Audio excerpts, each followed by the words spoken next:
tarde, ou bom dia, boa noite, eu não sei que horas que você vai estar assistindo esse vídeo. Bom, como prometido, eu vou começar a falar um pouco de alguns assuntos que para mim são interessantes. E o primeiro assunto que eu escolhi para trabalhar, na verdade eu queria trabalhar os regimes totalitários, mas aí eu percebi uma coisa, antes de eu falar sobre os regimes totalitários, sobre esse movimento que se diz antifascista, sobre as pessoas que são contra o movimento antifascista, eu precisaria trazer para vocês um pouco sobre o que foi o totalitarismo, né? E que é um movimento, é uma das características que dá origem a esses movimentos nazifascistas, né? Que são principalmente aí o nazismo, o fascismo, e a gente ainda tem o franquismo e o salazarismo. Em alguns países da Europa que cresceram aí no século XX em consequência de vários problemas que acometeram a sociedade. A Primeira Guerra, desde 1929. Então, isso vai acabar despertando nas pessoas algumas ideias que são consideradas não, que são ideias errôneas. E aí eu fiz algumas anotações para vocês, certo? Depois, quem quiser, eu posso passar essas anotações, só pedir no meu direct que eu passo para vocês. Então, assim, essas minhas anotações, elas são baseadas em um livro chamado Origens do Totalitarismo, da Hannah Arendt, que é uma alemã, vocês perceberam aí que eu enrolei a língua, é uma alemã filósofa, né, que foi perseguida, era uma judia, foi perseguida pelos nazistas durante o período lá de 1937, e ela acabou tendo que se mudar para os Estados Unidos. A Hannah Arendt é uma das pensadoras mais influentes do século XX e também do século XXI. Vários livros publicados e uma leitura muito interessante eu recomendo, porque também não é uma leitura difícil, certo? Bom, e a primeira coisa que ela fala, eu vou só colocar para vocês que o movimento totalitarista, ele é dependente das massas, né? Então, ele se desenvolve dentro das grandes populações. Então, assim, ele precisa das pessoas para poder se desenvolver, porque ele precisa estar influenciando essas pessoas. E aí ele se aproveita da fragilidade, né? Então, eles pegam a ideia de um grande líder que vai salvar a pátria e aí eles começam a disseminar ideias errôneas, né?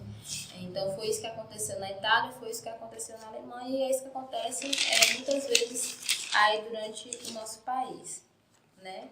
Aí ele coloca assim, né? Podemos entender que a atuação do totalitarismo em uma sociedade de massa exclui qualquer anseio de classes, agindo através da forte propaganda de forma psicológica, potencializando o fanatismo, eliminando qualquer motivação política individual. Então, eles te levam a acreditar que aquilo que eles estão pregando é uma verdade absoluta, quando na verdade nada mais é do que uma manipulação ideológica, né? Vocês imaginem, vou dar o exemplo da Alemanha, que o movimento nazista ele é bem presente, principalmente pela questão do antissemitismo, né, que foi o Holocausto lá dos judeus, que é um dos episódios mais tristes da história da humanidade. Onde o Hitler vai divulgar a ideia de resgatar, ele vai mexer com o nacionalismo, que vai resgatar a Alemanha, que vai transformar ela numa grande potência. Então, ele leva as pessoas a acreditarem que todo aquele movimento que ele faz é correto. Gente, ele manda as pessoas para campos de concentração, ele elimina vidas e ele faz as pessoas acreditarem que aquilo é verdade. Então, é muito complicado. A nossa mente é uma mente muito frágil, por isso que é importante que a gente fale sobre política. É importante que a gente entenda sobre a política e se interesse por esse tipo de assunto, para que a gente não seja tão facilmente manipulado, né? E é muito complicado nos dias de hoje, porque com o advento da globalização, da internet, a informação ela chega muito rápido e muitas vezes essa informação ela vem distorcida, então acaba influenciando nas nossas mentes, nas nossas cabeças. E aí eu queria falar uma coisa para vocês. O movimento totalitário, na visão da Hannah Arendt, como o próprio nome já diz, é total, atinge a sociedade como um todo, desde as ações políticas e econômicas até a polícia, os campos de trabalho e a vida privada. Então, ele influencia todos os campos da sociedade. E visa excluir a participação individual em um governo. E aí, a Hannah Arendt fala que o Estado ele é maior que tudo. Então, aí a gente já vai para um outro ponto. Ele já rompe com aquela ideia de democracia, certo? E eu quero colocar uma coisa na cabeça de vocês. Eu não estou defendendo partidos políticos, até porque existiram movimentos totalitários tanto de direita como de esquerda. Vou dar exemplos para vocês. Por exemplo, vocês lembram lá da Revolução Russa, né, que depois vai se tornar em União Soviética? Bom, quando o Lenin morre, que era quem comandava lá a União Soviética depois da Revolução, a Revolução Bolchevique, nós tivemos duas revoluções, a Revolução de Fevereiro e a Revolução de Outubro. Então, depois que ele falece, vai haver uma disputa entre dois apoiadores dele do governo, que vai ser o Trotsky e o Stalin vai conseguir vencer, vai perseguir e vai chegar a assassinar o Trotsky, né? Então, assim, ele implanta uma ditadura stalinista, que é uma ditadura que tem expurgos, que tem perseguições, que tem assassinatos, que tem tortura, e é um movimento totalitário de esquerda. E aí eu trago um outro exemplo de movimento totalitário de direita. Nós temos o nazismo, que foi encabeçado pelo Hitler. Hitler participou da Primeira Guerra e aí durante o período entre guerras, ele primeiramente tenta fazer uma revolução onde ele é preso e aí ele passa um tempo na cadeia, onde ele vai escrever um livro chamado Mein Kampf, né? Que são as bases, como se fosse a Bíblia do nazismo, que inclusive é um livro muito polêmico, se ele pode ser publicado, se ele pode não ser publicado, se ele influencia, se ele for publicado vai ser censura, alguma coisa do tipo.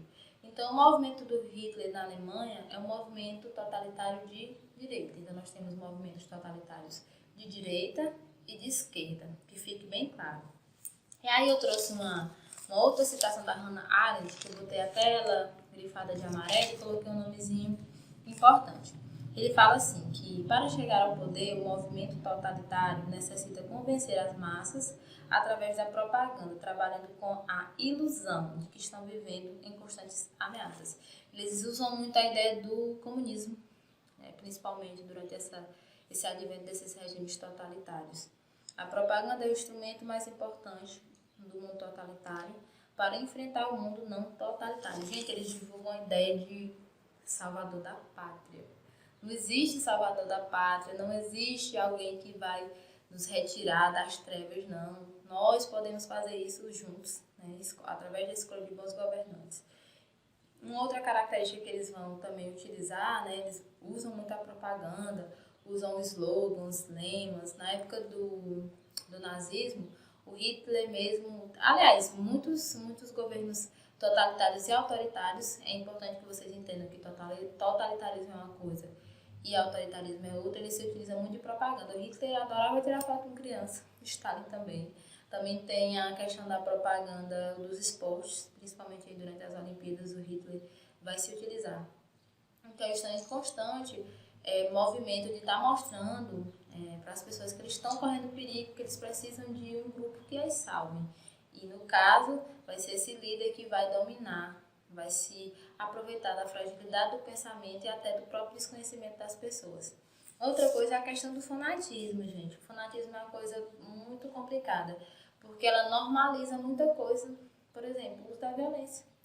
Tem muita gente que acha normal a violência, né? Justifica, mas se for preciso tem que utilizar. A gente não é bem assim. Venhamos e convenhamos. E aí ele coloca que o líder totalitário, ela, na verdade, é uma pessoa física, não consegue estar em todos os lugares. Porém, cada membro de seu governo, de seu partido, o representa como sua própria encarnação viva. Assim, ele não comete erros e tende a liquidar todos aqueles que errarem em seu nome. Nesse caso, justifica como sendo representado por um impostor. Então, assim, quem é que nunca errou na vida? Né? Então, é impossível você ser um governante, você ser um líder e você não cometer erros e equívocos. E eles passam a ideia de que o líder é onipotente e onipresente, né? Quase um Deus. E ele não comete erros. E se você aponta os erros desse líder, você vai ser rechaçado, você vai ser censurado, né? Então, a gente tem que valorizar também a liberdade de expressão. E eu acho que nós, enquanto cidadãos de uma democracia, nós temos e nós devemos criticar os nossos líderes, eles precisam melhorar, eles estão ali nos representando. Então, quantas vezes a gente precisar reclamar, a gente vai ter que reclamar, certo? E assim, uma outra coisa, o Estado totalitário não reconhece a diferença entre leis e ética, não. Se for preciso passar por cima da lei, eles vão passar. Então, a Constituição é para ser a lei que nos rege. Então, dentro de um regime de Estado totalitário, eles vão passar por cima disso aí. A polícia também age de forma de identificar os indivíduos que podem se tornar uma ameaça para esse grupo, né, que está no poder. Então, assim, o que é que eu queria passar para vocês nessa aulazinha pequena, né? É que assim, gente, é preciso a gente ter um conhecimento da política, é preciso a gente ter um conhecimento dos conceitos para que a gente não vá para a internet, que é um âmbito de compartilhar, falar coisas erradas sem entender, até por pura inocência. Então, procure se informar, certo? A próxima aula eu vou esmiuçar mais um pouquinho, mas eu queria só recapitular para vocês. Dentro de um regime totalitário, nós temos a figura de um líder que age de maneira psicológica, que se aproveita das fraquezas da pessoa, que divulga uma ideia de um líder inatingível, um líder que não erra, e se utiliza da ideia também de estarem sofrendo uma ameaça e divulga ideias nacionalistas, românticas, de que tudo vai se resolver. Bom, gente, por hoje é só, espero que vocês tenham gostado. Qualquer dúvida, vocês podem mandar um direct para mim que eu